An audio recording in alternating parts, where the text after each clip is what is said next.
When it comes to SAT scores, some students feel the odds are stacked against them. But there's a new effort to help level the playing field. The nonprofit group that administers the exam says it will assign an adversity score to reflect students' socioeconomic background. News 8's Richard Allen is live in University Heights tonight with reaction from local high school students. Richard?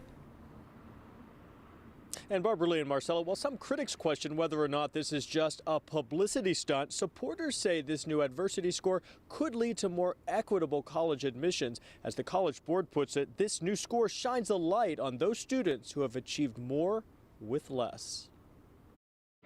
And that's one of the biggest things about the HBCUs. For Lincoln High School senior Rosalie Stovell, spending Thursday at this education fair in Mountain View, applying for college over this past year has been a trying ordeal. It was so stressful.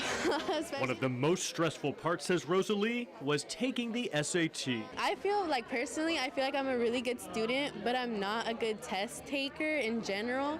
So I feel like the SAT shouldn't really determine how we should get into college. She's supportive of the College Board's new initiative to add a so-called adversity score to each student's traditional reading, writing, and math scores. This numerical will take into account 15 life factors, such as poverty level or crime rates in a student's neighborhood. The College Board, which administers the test, has previously expressed concern that socioeconomic inequality impacts SAT results. Yeah, I think it's a good idea. Rosalie says growing up in Encanto, she didn't always have access to the same opportunities like college test prep courses as students in wealthier communities. I just don't think it's like that fair because of where we go to school. She believes this adversity score could help level the playing field in college admissions, as does Jessica Brigance of a nonprofit called Historically Black Colleges and Universities Alumni, helping to mentor students through the college admissions process. I feel like this may give them a better chance. So I may not have been given all the proper tools, but at least they're going to look at what I was given.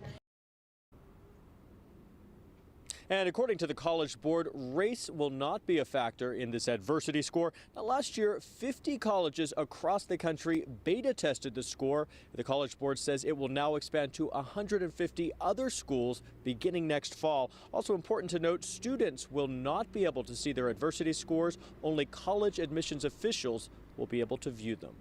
Marcella? All right, Richard, thanks.